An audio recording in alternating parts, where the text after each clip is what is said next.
a 21st century infrastructure.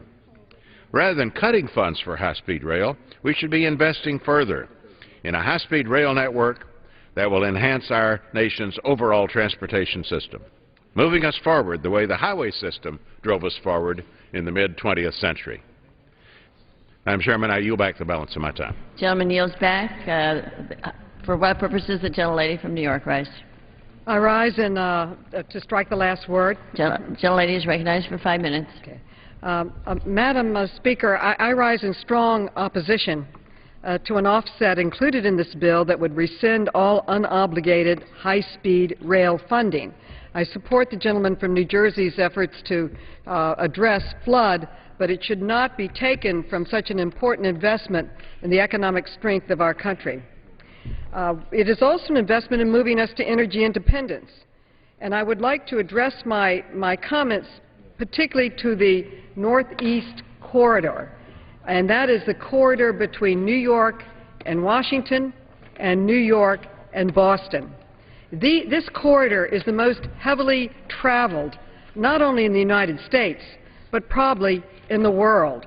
And the MTA says that the corridor between New York and Boston, on day one, if we had high-speed rail, hundreds of thousands of people would travel it, and it would absolutely be a positive revenue source. It would literally make money because of the ridership that is in that area, and also between New York and Washington. In the money that was allocated, the MTA is focusing on high-speed rail between New York and Boston, and they are supporting the $294,000 for the Harold interlocking Amtrak bypass routes, which would create, according to analysis, well over 9,000 jobs immediately, as it is shovel-ready and ready to go. But this is an investment towards high-speed rail, but it's needed right now to move three lines, the Long Island Railroad, Amtrak, and the New Jersey Transit. In this one area, the interlocking has over 783 trains moving through this each day from 3 different transit systems. So this obviously needs to be upgraded to take care of delays and to be able to move people and commerce faster. Because of the way the Harold interlocking is currently constructed, conflicts among the 3 rail lines are frequent and result in delays, disruptions at Penn Central and over the entire Northeast Corridor. So this critical funding will be used to construct a bypass that would allow these trains to move conflict-free and quickly. It is fully designed, has undergone extensive environmental review, including a final environmental impact statement.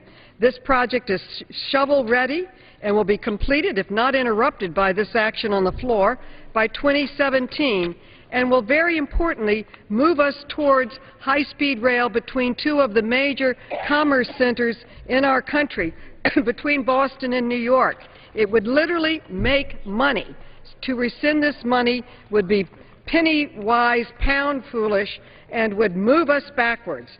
We should be investing in the economic corridors of our country, which is our rail, our high-speed rail. I strongly, strongly support the high-speed rail and urge my colleagues, for the economic strength of our future, to vote against this amendment, this section that would rescind the money for the very needed high-speed rail that will move us into the 21st century to be able to compete and win in the 21st century, move our people, move our commerce, create jobs, not only in the railroad, but in the commerce that between the 2 centers.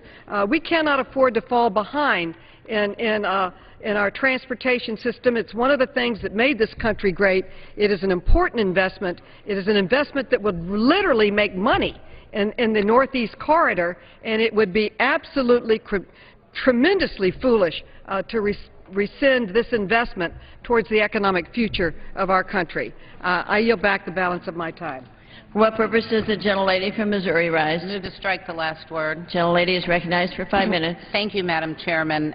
First, let me say that I deeply respect the words that all of my colleagues have talked about with regard to high-speed rail, and I understand very much the concerns that funding for emergency flood restoration and rebuilding would come at a cost to future years of high-speed rail development, keeping in mind that this money has not been specifically obligated.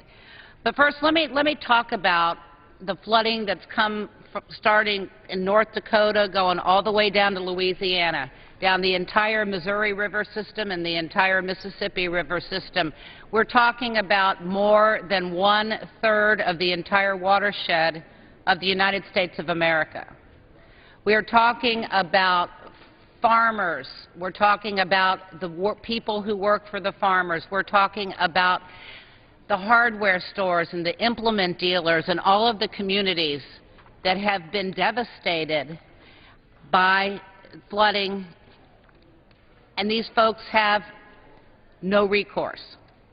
We're talking about billions of dollars in lost economic activity, and we're talking about the safety and the protection of people, their families, their children, the folks who worship with them at church.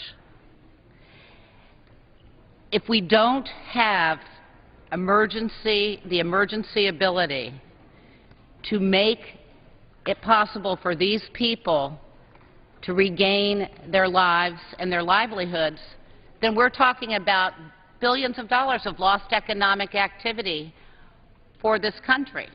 And for people who say, well, you know, it's farmland and it's not important, we're talking about farmland. Well, guess what, people? We have the most abundant, safest food supply in the world. We pay less money than any person in any country of the world for our food policy. We pay 9 cents on the dollar. And if we don't restore the livelihoods of these people, if we don't restore our levees and our bridges and our roads and the economic activity of these communities, then we're going to be paying a whole lot more for food, and people are going to be screaming about that. But at the end of the day, isn't the government's role to protect the lives of people? I just want to say that it wasn't an easy decision for the subcommittee to make, to be able to protect people's lives. But when we're talking about money that is unobligated, that has been returned to the Treasury, and it's that pot of money that can help people be safe from water, safe from flooding, so that they could be rebuilding their homes and producing a lot of economic activity and, yes, a lot of jobs, because there's not a lot of difference between farming and hiring of people and producing and the ripple effect on the economies than there is of a factory. It's the same thing. It's just a little different. And so I have great respect, as I said earlier, for the arguments that my colleagues are making. But at the end of the day, I think that it's critical that people's lives and people's livelihoods be protected. We must rebuild and we must restore these levees before the next big flood comes again, so we can protect our wonderful food source in the United States. And so, Madam Chairman, I thank you for the time, and I will yield back. The gentlelady yields back. For what purpose does the gentlelady from California rise? Madam Chairwoman, I move to strike the last word. Gentlelady is recognized for 5 minutes. I rise in strong opposition to the fiscal year 2012 Energy and Water Appropriations Bill, which includes an amendment that would rescind the remaining obligated high-speed rail funding that was originally approved in the American Recovery and Reinvestment Act. In listening to my colleague who just spoke, I don't think anyone here on this floor disagrees that we support the farmers, we support the people who've been impacted by flooding, but the question is whether this particular funds are the appropriate funds that should be dedicated to address that particular issue. I would venture to say that while I believe it's important that the Army Corps of Engineers has access to funding necessary to prepare for future disasters, I would say that because I'm the ranking member of Emergency Communications and Preparedness and Response.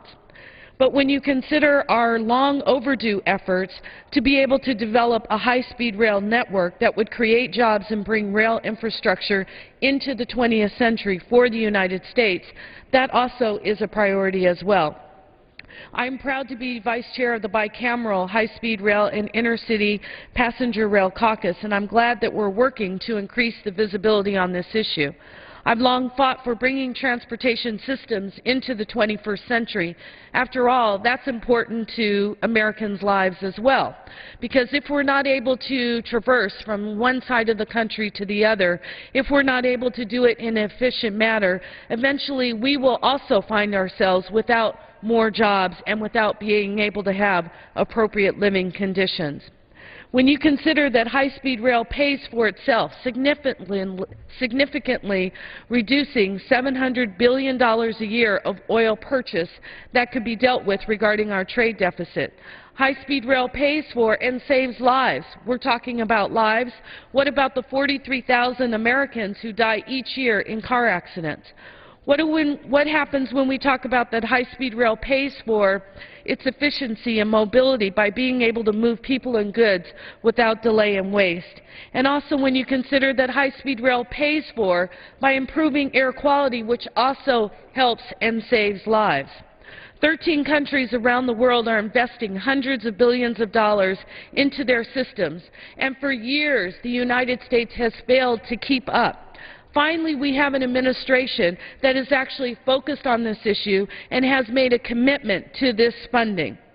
However, when you consider that in the United States we only have one high-speed rail corridor, that's the Acelia Express, operated between Boston and Washington, D.C. And even in our one corridor, the trains only reach 150 miles per hour, far below what we would really call a true world-class high-speed rail. So when we consider being on the High-Speed Rail Caucus and what our efforts are today, thankfully, we're looking at a situation where we do have funding that's been allocated. So when we say it's unallocated funds, let's talk about that. Actually, what's happened is the administration has done an excellent job in considering areas that have said they are not ready to do high-speed rail at this time. So rather than us wasting money as we did in the past, years in the past, of building bridges to nowhere, what we've said is if a particular area is not ready, let's put the money back where it can now be reallocated. So it's not that the funds are totally unobligated. We are now in the process of putting them in the areas that are ready to build high-speed rail now. We must be forward-thinking and proactive to position our country to compete in the global economy. That's about American lives as well. Nowhere is it more important than in the area of high-speed rail to take that broad step. It will cost about $40 billion to bring high-speed rail to areas like mine in California. But with it becomes really a revolution in travel in a way that we have not touched before. Madam Chairwoman, I cannot support this bill in its current form in light of the amendment that's been brought forward, and I urge my colleagues to vote against these draconian cuts. We had an opportunity to do more funding for Army Corps, and on this very floor, many of my colleagues chose not to do so. I thank you for considering this, and I yield back the balance of my time. The gentlelady yields back. For what purpose does the gentleman from Louisiana rise? Madam Chairman, I move to strike the last word. The gentleman is recognized for 5 minutes. Madam Chairman, the question is just how important is the Mississippi River?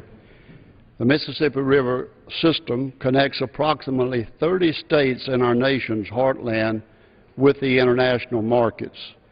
60% of all U.S. grain exports are shipped from the Mississippi River. 25% of all large commercial bulk ships that arrive in the U.S. come to the mouth of the Mississippi River. U.S. Customs and Border Protection estimate that the river system facilitates between $85 and $104 billion annually in foreign trade through the Mississippi River system. And 1/3 of the nation's oil comes up the river to refineries in Louisiana. This year's historic flooding carried an estimated 60 million cubic yards of sediment down the Mississippi River. This sediment doesn't just float on out into the Gulf, it settles. It settles all along the river, from Missouri to Lake Providence, Louisiana, on down to New Orleans, where currently 5 extra feet of sediment has built up over the normal levels. 5 feet. And for every foot that's taken away from the draft of a ship, it costs that ship $1 million. Mr. Chairman, one doesn't have to be a mathematician to tell that that's pretty expensive to our economy. The flood has not only highlighted a need for dredging, it has also damaged levees and floodways all along the Mississippi. The Corps of Engineers estimates that the river alone will have to spend an additional $1 billion to $2 billion to repair levees and floodways damaged by the recent floodwaters. This is work that must be done to allow these levees to again protect Americans from future floods. Madam Chairman, I know that there aren't many out there speaking against the Mississippi River and the need for maintenance. They're just arguing that the money does not need to be offset, since we could call it emergency funding. And yes, we could go that route, but as we are in the middle of negotiations and debate about raising the debt ceiling, the last thing we should be thinking of is adding more to the pile of debt. We cannot continue to do this, Madam Chairman, especially when we have seen the national debt increase at an average of $3.9 billion per day, especially when the Treasury Department now projects that the U.S. debt will exceed the GDP by the end of this year. The Congressional Research Study reports that if supplemental operations had been fully offset over the last 3 decades, the federal debt could have been reduced by at least $1.3 trillion. That translates to a reduction of public interest payments of $57 billion per year. Ignoring the need to offset spending is a mistake, Madam Chairman, a mistake that our children cannot afford us to make. And I yield back. Gentleman yields back. Who claims time? For what purpose is the gentlelady from Connecticut rise? Gentlelady is recognized for 5 minutes.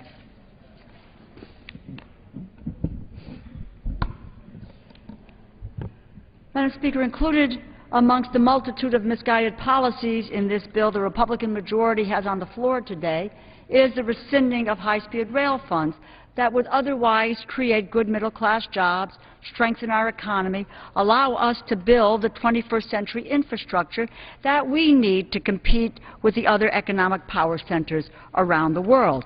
Over 6 months in the majority, and my Republican colleagues have proved very capable of ending Medicare, rolling back health care reforms, namely for women, and choosing to reduce the deficit on the backs of working middle-class families and the most vulnerable. One thing they have chosen to do is to zero out job creation. And in fact, cutting funding for high-speed rail projects in this bill, the majority is threatening as many as 60,000 jobs. This is the majority's answer to last week's extremely disappointing jobs report that showed that we are mired in unacceptably high 9.2% unemployment after adding only 18,000 jobs in June, with the construction sector that has 16.3% of its workers unemployed. This is the majority's answer to the 14 million unemployed in this country, real people, real families looking to make their way through this crisis. In Connecticut, the majority's decision to rescind a $30 million investment, and I might tell my colleagues on the other side of the aisle, this $30 million has been obligated. It is an investment in the New Haven, Hartford, Springfield line will seriously limit the ability to expand one of the best intercity passenger rail networks in the country. The line represents a critical component of a larger regional plan for passenger rail to integrate the New England rail system, connect it to New York, the Middle Atlantic states, and to Canada. The improvements that would be made with the investments my colleagues on the other side are seeking to eliminate are essential to meeting the needs of the entire region and achieving the benefits of the federal and state investments that have already been made there. High-speed rail is desperately needed in Connecticut. This is the most heavily trafficked commuter region in the country. New England's traffic has increased 2 to 3 times faster than its population since 1990, and 80% of the Connecticut commuters drive to work alone.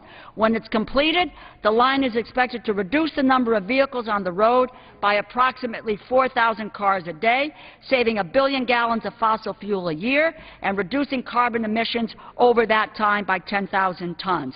Just as important, the line has been a high priority for Connecticut, for its representatives on both sides of the aisle for many years. It means opportunities for economic development and expansion throughout our state.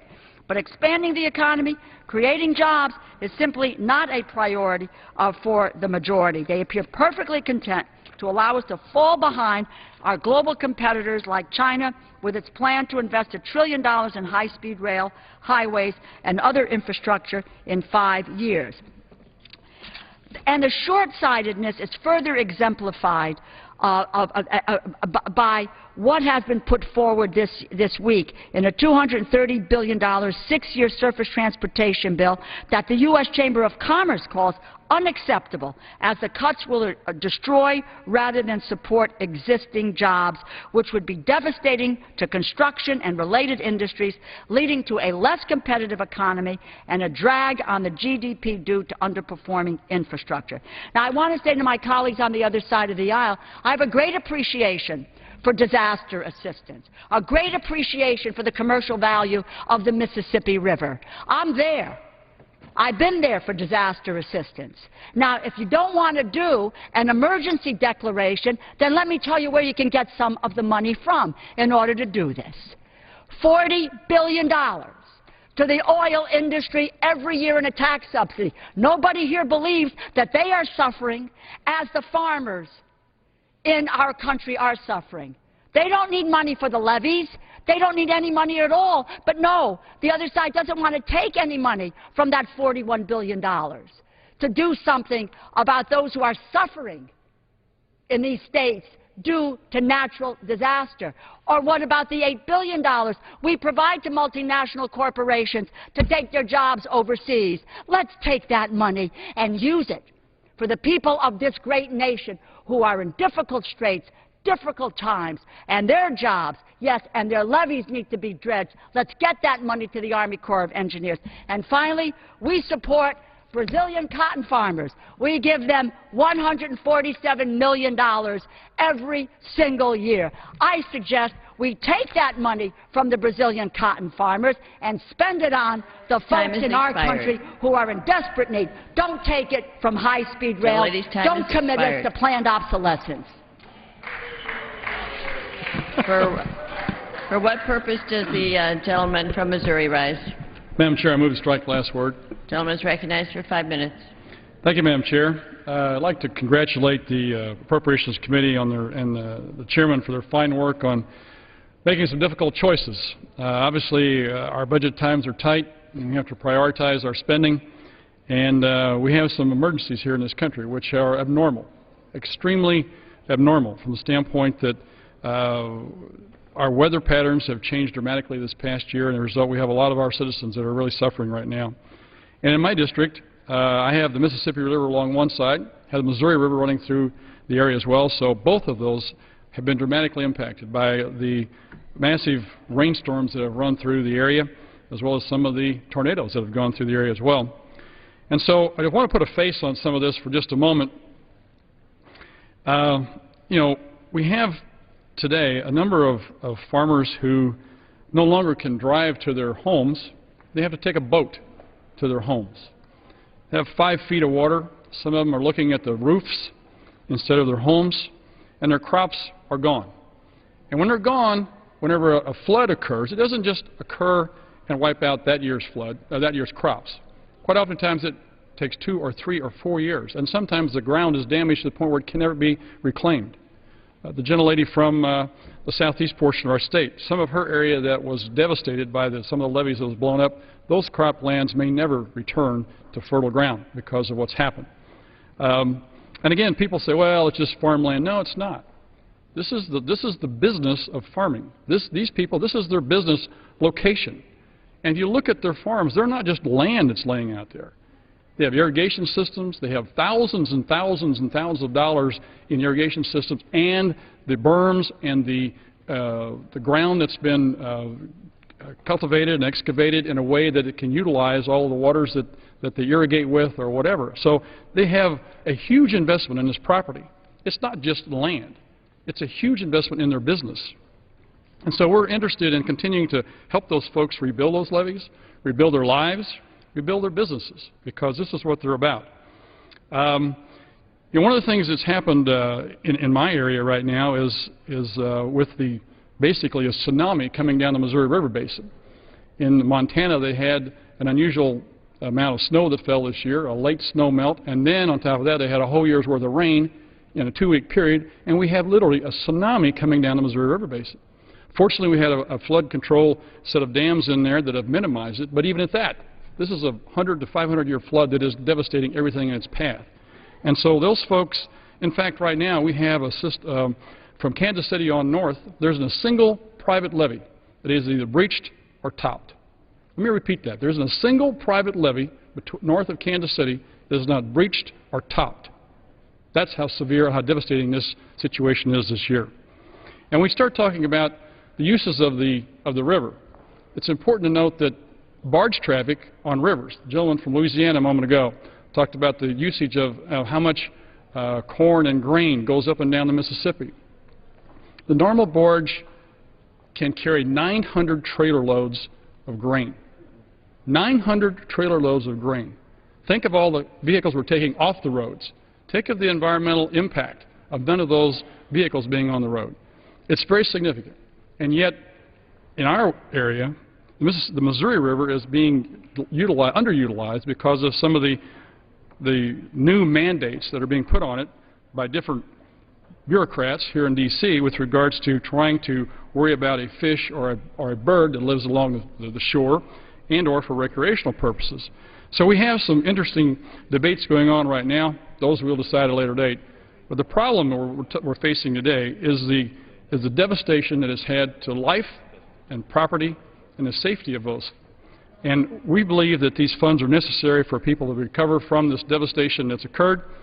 And just as a sidelight here, we also would like to thank the Appropriations Committee for not only finding a way to do this and reprioritizing federal funds without adding to our debt, but there is an interesting fact here as well I want to note. It was from a report back in January of '09 with regards to the Congressional Research Service that said, had supplemental appropriations been fully offset, which this is, since 1981, federal debt held by the public could have been reduced by at least 23%, or $1.3 trillion. This could have reduced interest payments to the public by $57 billion a year. So I think while it's difficult, I know that the friends across the aisle and some of the folks here discussing this, the prioritization this morning are not happy with this. I think these are difficult times. We all have to realize that reprioritizing things sometimes is not easy, but in this situation I believe that it's justified, and we certainly support what the fine work the Appropriations Committee has done. I yield back. Thank you, Madam Chair. Gentleman's time has expired. Who seeks time? The gentleman from Texas is recognized. For what purpose does the gentleman from Texas rise? To speak before the House for 5 minutes, revise and extend, extract the last minute. The gentleman is recognized for 5 minutes. Thank you. Thank you, Madam Chair. Madam Chair, it is just a matter of time before we will rue the day that we did not build out the infrastructure across the length and breadth of our country. Our President has proposed that we have an infrastructure bank such that we can take care of the needs on this side as well as the needs on this side. We will rue the day that we did not build out our transportation infrastructure. One example, in '05 in Houston, Texas, Rita hit the Gulf Coast. We had thousands of people being evacuated from a major urban area. And as they were moving away, the highways became clogged. They were stopped on the highways. People spent nights on the highways. Trains are a part of the emergency evacuation system in this country, and we need more rail so that we can evacuate people in times of emergencies. 9/11/01, who can forget? The skies were cleared. There was a full ground stop. More than 4,000 planes were grounded. No one could fly. Trains became a part of the emergency evacuation system so that people who could not fly could still make their destinations. It is time for us to wise up and realize that the President is right. It is time for us to, in the parlance and vernacular of those in the streets of life, to fess up and tell the truth. We should not put Peter ahead of Paul. We should not rob one to pay the other. It is time for us to take a holistic approach and show some vision. Let's move to create jobs across the length and breadth of the country with this infrastructure program. Let's make architects who have offices and do business, and laborers and engineers, let's give them jobs to do. And the good news is you cannot export these jobs overseas. You don't have to worry about them being outsourced because they will all be done right here in the United States of America. Let's rebuild this country. I yield back the balance of my time. For what purpose is the gentleman from Louisiana rise? Move to strike the last word. Gentleman is recognized for 5 minutes. Thank you, Madam Chair. And first want to congratulate and thank the chairman of the Energy and Water Subcommittee for setting as a priority making sure that our waterways, especially the Mississippi River, are restored after the devastating floods that we experienced throughout our country. It wasn't just in a few states, it was throughout many parts of the Midwest, the South, other parts of our country that not only experienced tornado damage, experienced unprecedented flooding going back to 1927, but now if you look at where we are and you look at what is being done here, this is not money that's adding to the deficit. We're at a point right now as we face this debt ceiling, and there's a divide in Congress. There's a divide in Washington. And the question is, are we going to start living within our means and truly setting priorities in this country, or just continue going down this spending binge, acting as if nobody's going to pay the tab? And of course, I think what the chairman has done, what the full chairman of appropriations and so many other members of this new majority have said is, that game's over. The game of spending money we don't have is over, and we've got to make the tough choices of setting priorities in this country. And so if you look at some of the money that was moved over from high-speed rail, and there were billions of dollars set aside in the stimulus bill that was such a failed disaster, over $787 billion of money that we don't have, with the promise that unemployment wouldn't go over 8%, it's very clear that that failed. But what we're saying is, let's take some of that money and move it over into something that's much more important right now, is getting our economy back on track, getting people back on track, getting their families back together. And if you look at what happened on the Mississippi River, just a few weeks ago I flew over the Morganza Spillway and looked at the Atchafalaya Basin, where some of that flooding happened, where you literally had people who were in harm's way, and their areas were flooded to keep other people from flooding. And it was one of those terrible choices no one wants to have to make, but those families were put in that situation, and their communities were flooded so other communities wouldn't. If you looked at the extra silt that came down the Mississippi River that now threatens to impede the ability for us to move commerce through 30-plus states of this country, so that we can get those exports, so that we can create more jobs and be able to be competitive with these foreign countries. Because if you're a farmer in Iowa, if you're trying to move commerce in Missouri down the Mississippi River, if you don't have the ability now because we're not able to dredge the river, all of a sudden now Brazil's going to get that contract for that product, because you can't be competitive anymore. Not only are we talking about tens of thousands of jobs, but we're talking about priorities. If you look at the high-speed rail projects, many states have turned the money down Why? Because they realize it's a money loser. They lose money on the deal because it just doesn't pay for itself. But of course, states have balanced budgets. Most of those states have to balance their budget every year, so they can't just take what looks like free money to go and engage in a process that's ultimately going to cost them money every year that they don't have. But because they have to balance their budget, many of them have turned that money away. And so you look here in Washington, there is no balanced budget requirement. Frankly, it shows you one of the reasons why we need a balanced budget amendment to our Constitution, so that we're forced to live within our means too. So we can't just keep spending money as if there is no consequence, because there is consequence. Our children, our grandchildren are counting on us to make those responsible decisions, to set the priorities, to not just tell everybody that comes in the door, you got an idea, here's some money. You got an idea, here's some money. Nobody has the money. They'll just go print it, raise the debt ceiling, and just keep giving it as if it's not going to have an effect at some point. It has a real effect. It has a real impact, and so we've got to make the tough choices and set the priorities. And so there was devastating flooding throughout our country. You had so many states that saw tornado damage, flooding damage, and they're trying to get back on their feet. And then there's this high-speed rail money. And so much of the money in the stimulus bill that went to waste, that was squandered, that we have nothing to show for. The promises of no more than 8% unemployment. That didn't work. It was a failure, and everybody recognizes it. And so we're saying we're going to make those tough choices. None of these choices are easy, but we didn't come up here to make easy choices. We came up here because we've got to set the priorities of this country. And that means balancing our budget and not just saying everything can get all the funding at once. If something's a priority, then that means we've got to find the money somewhere else. And so that's what's being done here, and that's why I commend the chairman for making that tough decision. And yes, we're going to have to, I guess, have a fight over this. We're going to have a discussion over this, as we should. This is the people's house. But that's what this discussion is about. It's about setting our priorities and shifting the old way of doing business of just spending more money we don't have, and every idea that sounded good, you know, you just keep doing it. We can't keep doing that. And so that's why I support what the chairman's doing, and I yield back the balance of my time, Madam Chair. For what purpose does the gentlelady from Florida rise? I rise to strike the last word. Gentlelady is recognized for 5 minutes. And to revise and extend my remarks. First of all, I want to be clear that I support the funding to protect the citizens of the Midwest from flooding. And in fact, Louisiana haven't gotten more money than probably anybody else. I come from Florida. We have disasters, natural disasters all of the time.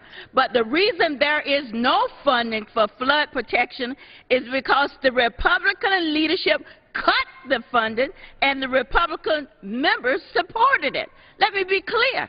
I support the funding for the disaster.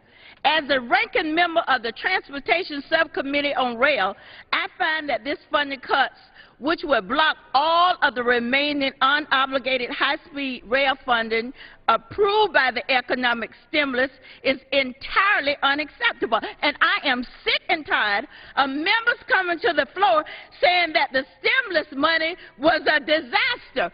It is not a disaster that we put people to work in Florida and throughout the country. And in fact, if it wasn't for the stimulus dollars, teachers would have lost their jobs. The one area, and firefighters and police officers, we kept them employed. And that is a job while this economy is turned around. And let's don't forget how we got in this mess. I mean, institutional memory is important. When you have your head in the lion's mouth, you pull it out, you ease it out. What happened? How did we get here? When Bill Clinton left, we was operating with a surplus.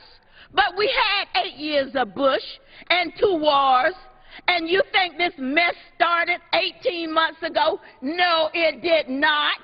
It did not start. We've been practicing what I call reverse Robin Hood for 8 years. Nobody remembers that. When you kept giving tax breaks to the rich and billionaires, what happened here in December? Almost $800 billion that you gave to the not just millionaires, billionaires.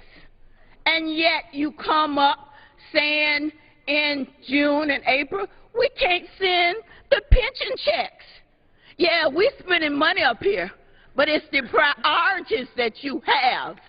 You don't have the priorities of taking care of the elderly people. You want to cut Medicaid and Medicare and Social Security while you give billionaires tax breaks and millionaires. And now you want to cut money for high-speed rail. But we know for every $1 billion we spend for high-speed rail, it generates 44,000 permanent jobs. But yes, we have some governors that's short-sighted, like my governor, Rick Scott of Florida, that sent back almost $3 billion. We have 11% unemployment. Well, what was he thinking about? Well, I guess he was thinking about he didn't want to see those people going to work and make Barack Obama look good, even though we have the most congestion in that area, and that our competition is there. If you look at Spain, if you look at France, you look at Germany, 200 miles, 1 hour and 15 minutes. That is the future of our country. But we have some short-sighted people here, people who only want to see, you know, well, we need to balance the budget. Well, where were you when they was giving tax breaks to millionaires and billionaires? And you do it over and over again. That's the sad thing. If you put it on the board today, you would have the same vote. You would have the exact same vote. And every opportunity you have to vote, you vote to give billionaires and millionaires tax breaks. So, you know, we started the rail system, and we are now the caboose, and we don't even use cabooses anymore. I am hoping that the American people will wake up. It is shameful that over and over again in the people's house, we attack the people that do not have lobbyists in Capitol Hill. And so I yield back the balance of my time. But I do know that elections have consequences. But the American people are watching you. I have voted 5 times to raise the debt ceilings. Why did I do it under Bush? Because I voted for what is the best interest of this country and not the politics of the time. Gentlelady, time has expired. Members should be reminded that they should address their comments to the chair. The gentleman from Arkansas, for what purpose do you rise? Move to strike the last word. The gentleman is recognized for 5 minutes. Thank you, Madam Chairwoman. I think we're going to have to extend the space shuttle for an extra day to retrieve that thought process. It got so far out there in orbit. But let me just be very clear. To kind of bring this back to the subject matter at hand, we're talking about taking funds that have been designated for a project in the future, near term or long term, but in the future, to satisfy an emerging issue that is in the present. Future versus present. In my district of Arkansas, the cresting of the Illinois River has ripped apart roads, washed out bridges. Floods have taken the lives of constituents of mine, young people that will grow up without a mother or father. We have people living in tents. We have an urgent issue that is facing us today. The flooding has done damage across our entire state, leaving hundreds of Arkansans without homes, and crop losses estimated at over $500 million. It has even been asserted by the other side that it's just farmland. Just farmland. Well, let me say to the people who make that argument, don't make that argument with your mouth full. It has also caused about $100 million in damage to dams, parks, roads, and waterways under the control of the U.S. Army Corps of Engineers that, left unrepaired, will only result in additional devastation in the next season. But it isn't just about what's happened in Arkansas. The entire Mississippi River and its tributary system has been imperiled by these tragedies. They are the lifeblood of our nation's commerce, and bordering farmlands are rich with fertile soil able to provide food for so many of the American people. Allowing these lands to be so vulnerable to future flooding will only imperil our nation's food supply. Offset or not to offset? It is an emerging issue. And on offsets, as you have already heard from my colleague from Louisiana, my colleague from Missouri, that supplemental appropriations, if fully offset over the last 3 decades, would have reduced by at least $1.3 trillion in debt, and reducing the public interest payments on this debt of $57 billion a year. Now, my friends, $57 billion of interest payments would build a lot of high-speed rail. I congratulate the chairman for his work on this energy and water bill. I support it. It is prudent, it is wise, it is necessary, and I commend it to the leadership and to this entire House to pass it and restore the fiscal integrity of our country and give relief to the people who need it so desperately. And I yield back. The gentleman yields back. For what purpose does the gentleman from California rise? Gentleman is recognized for 5 minutes. Thank you, Madam Chair. I have a written prepared statement, but I'm going to put that aside because it talks about California and the need for investments, and I don't think anybody's going to argue about the need for this country to invest in its future or in its infrastructure. We've had that argument. I'm trying to figure out a way how to make my comments without making anybody wrong. The chairman is faced with a difficult task of trying to balance a budget and face a challenge that, with limited funds, it's a terrible job. But I think that we ought to look at the process and be thoughtful and explain to the people out there who are watching us, the young people here who are watching us, that we can be smart, we can be compassionate, and we can do that without allowing ourselves to be fighting among ourselves and trying to make decisions between jobs, economy, infrastructure, and taking care of those who need to get back on their feet. I have no arguments with that. My mother used to say that when unexpected guests come to our house during dinner time, you don't turn them away. You just add more water to the soup. And then you enjoy each other's company. Congress is a living organism responsible for its past, its present, and its future. In the past, according to GAO, we spent about $150 billion just on Katrina. In Afghanistan, we spend $325 billion, $325 million a day. And in Iraq, we spend about $100 million a day. That's almost $1 billion a day. We're talking about almost $1 billion in light rail. You know, we can both be right and smart and compassionate if we do the right thing. In our budgeting process, we should have an unexpected or a fund for unforeseen circumstances. We should have learned from Katrina. We're looking at probably about $4 billion in terms of Army Corps of Engineers. I think our leaderships need to get together and just say, we can do this without fighting among each other, without making each other wrong, because that's wrong. In the eyes of the public, they want us to do the job that needs to get done and have our leadership do that. And so my plea is that we can be fiscally responsible and we can be compassionate, and we do that with good planning and good budgeting process, including having contingency funds that should have been there. And so we have an opportunity right now to show the public that we can do all these things and still come out winners for those who need the help and those who need the jobs, and still take care of this the nation's infrastructure needs.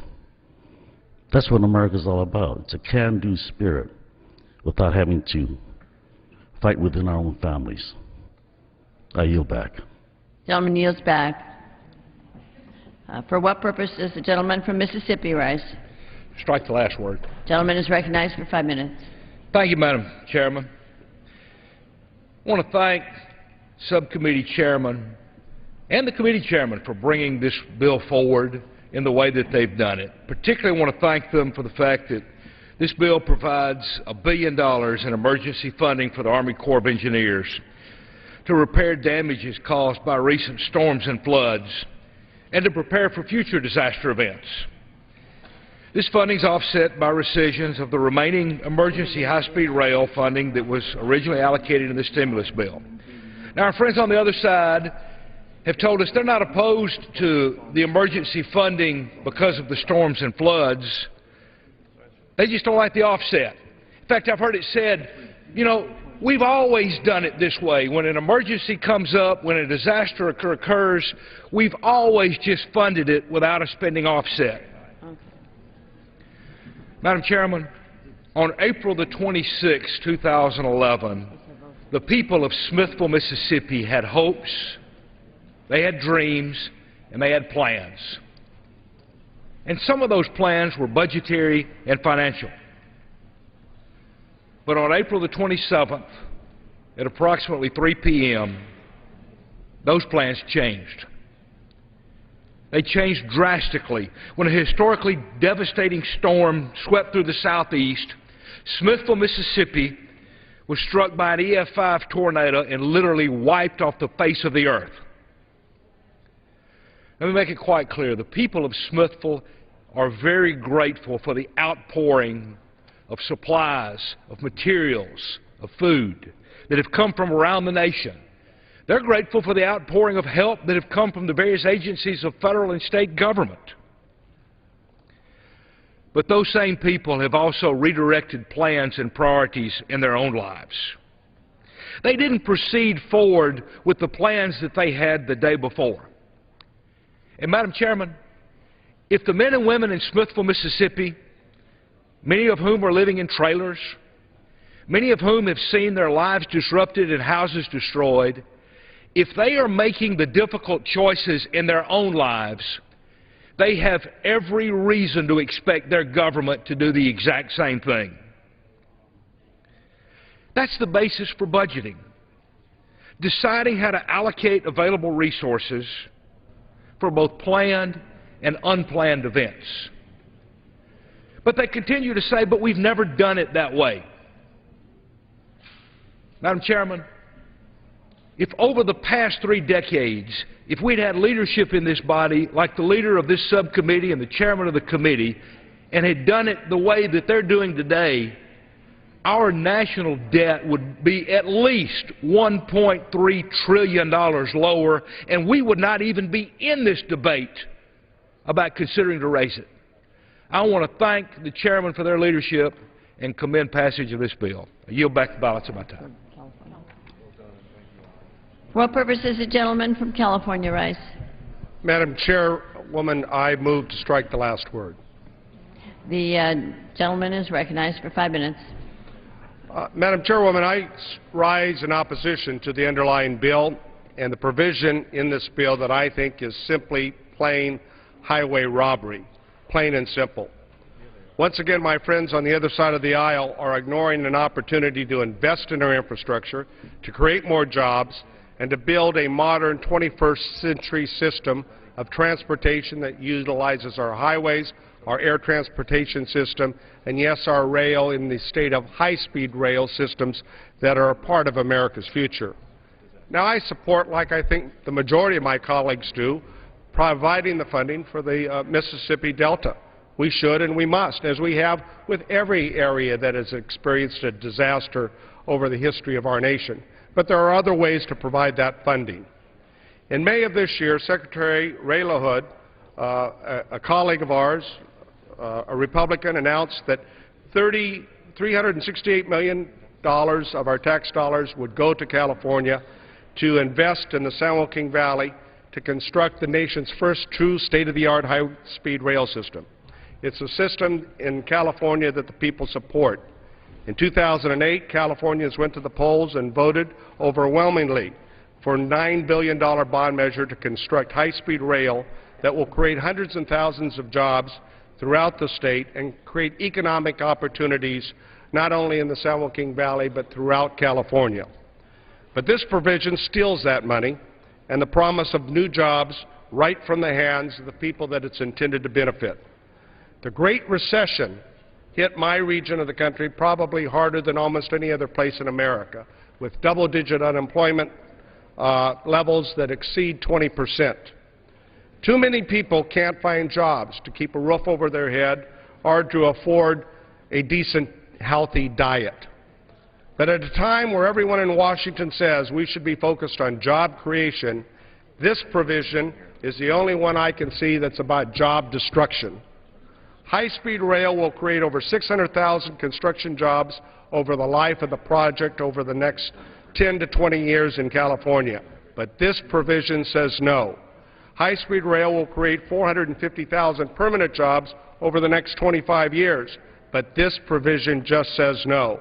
High-speed rail will spur economic development by connecting our San Joaquin Valley with the Bay Area and Southern California to create a system that will provide high-speed rail for 80% of California's population. But this provision just says no. High-speed rail will improve our air quality and reduce traffic that clog our freeways. Of course, this provision just says no. High-speed rail is proven to be a smart investment over the 5 decades that it's been developed in Europe and Asia. But this provision says no to America, no to California. High-speed rail will ensure that California is competitive well in the 21st century. But this would attempt to block that area to move into the next phase of a 21st century system of transportation. The people of California want high-speed rail. They voted for it and the jobs that it will create. But this provision, of course, just says no. Now, we've talked about our current financial situation, and it is difficult times for America. There is no doubt about that, and we must focus on our deficit, and we must come together in a bipartisan fashion. But I submit any of you to tell me that we have a more difficult time today than we had in the 1860s, when our nation was being torn apart by the Civil War, in which inflation was running rampant, in which deficit spending made our situation today look tame by comparison, and in which we had the first issue of paper money, in which a lot of people doubted the credibility of that paper currency. Yet, we had a great Republican president, the emancipator, during that time in our nation's history when our country was being torn apart, who had boldness and who had vision and decided we were going to build a railroad across the country and invest in our nation even though we were in that Civil War. And that's what he did.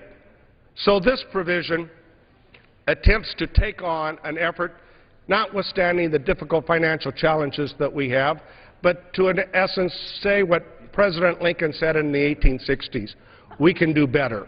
We can build a transcontinental railroad. President Obama believes that we can get ourselves out of this financial situation by working together and at the same time invest in our nation's infrastructure, just as President Eisenhower did in the 1950s when he decided to embark upon the effort to build an interstate freeway transportation that we all benefit from today. So, ladies and gentlemen, I ask that we pass this provision was slipped into law, that we defeat this provision, and that we keep our faith to the voters of California. For what purpose does the gentleman from Arkansas rise? I move to strike the last word. The gentleman is recognized for 5 minutes. Thank you, Madam Chair. I'd like to congratulate and recognize the tremendous work of the Appropriations Committee in responding to the flooding disasters during a time of tight budget restrictions. There were tough choices that had to be made, but I believe the committee effectively prioritized the needs of the American people. My district in Arkansas was severely impacted by the recent floods that wrought devastation in the Mid-South and the lower Mississippi Valley. Preliminary estimates of crop damage surpassed $500 million, and communities were evacuated because the levees struggled to retain suffered the most damage because the water levels were so high the water enclosed entire areas and almost completely flooded Cross and Woodruff counties in my district. In St. Francis County alone, hundreds of homes were underwater and tens of thousands of acres of farmland was flooded as well. In another part of my district, heavy flooding devastated all areas of Des Arc and Prairie County. The community of Spring Lake, which is home to 32 families, was completely flooded with several feet of water. So far, only 3 of those families have moved back into their homes. The community of Smith Road, which is home to 18 families, was completely flooded as well, and so far not one of those families has been able to move back to their homes. On top of the damage to these communities, more than 50,000 acres of farmland was flooded. The entire corn crop was wiped out, and most of the rice crop as well. Mr. Chair, the flood disasters across the Mid-South have taken a huge toll on our way of life and have touched nearly everyone in my district. We must ensure we retain the vital funding to the Corps of Engineers so that we can repair and reinforce our levees so that citizens in the lower Mississippi Valley and the Mid-South can live in safety and our economy can recover. And with that, I yield back. Gentleman yields back.